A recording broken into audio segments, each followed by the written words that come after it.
Dans le feuilleton quotidien, Demain nous appartient, Seth est au cœur de tous les mystères.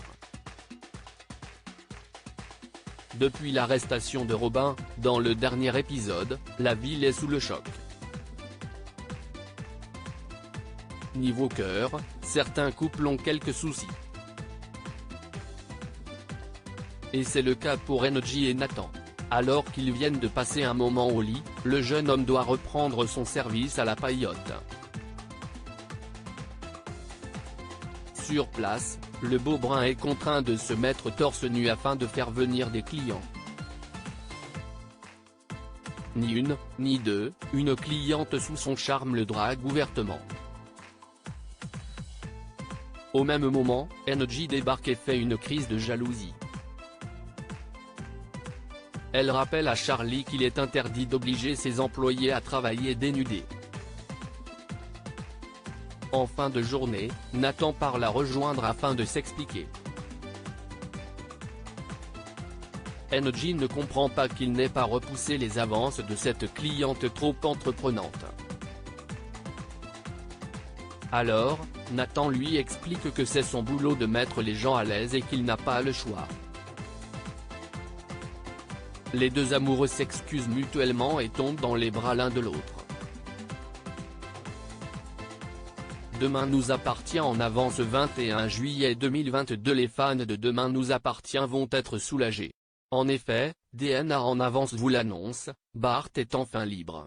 Conscient de son comportement et de sa nouvelle responsabilité de papa, le jeune homme décide de se reprendre en main.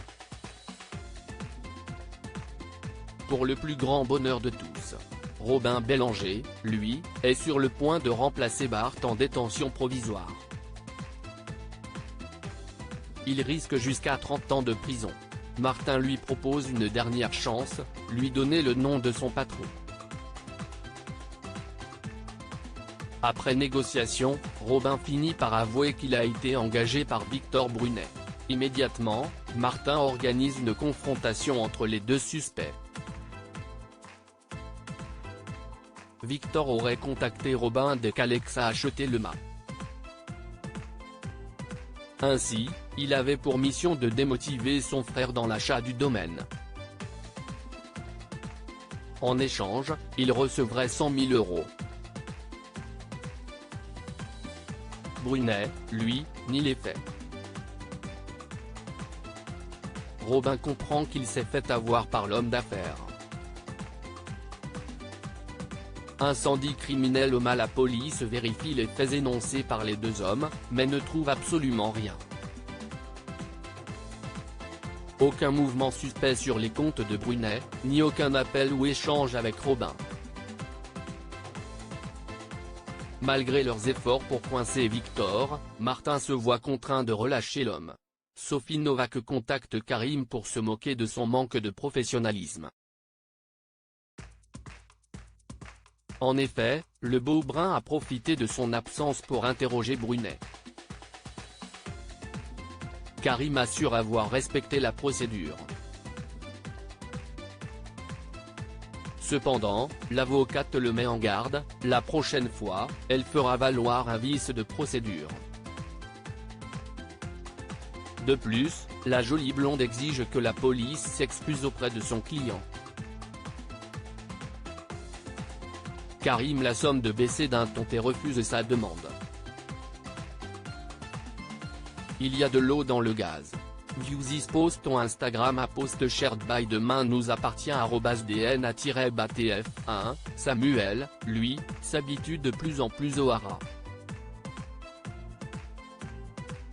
Paul est du nez de précieuse et sa chérie est aux anges. D'ailleurs, Anne-Marie semble plus qu'apprécier faire du cheval toute la journée. Une seule personne manque à l'appel, Renaud.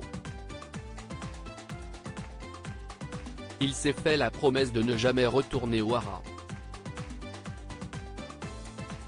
Un peu plus tard, Paul décide de montrer à Samuel la toiture de l'écurie qu'il faut changer.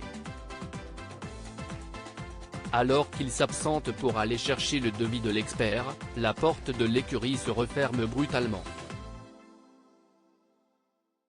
Samuel n'arrive pas à l'ouvrir et s'aperçoit qu'un incendie s'est déclaré dans l'un des box.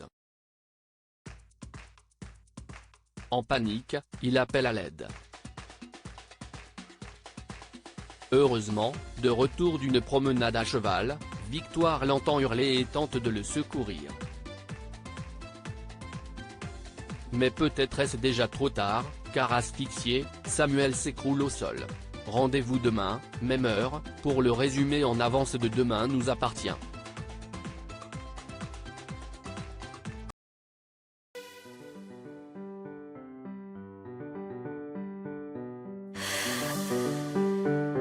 나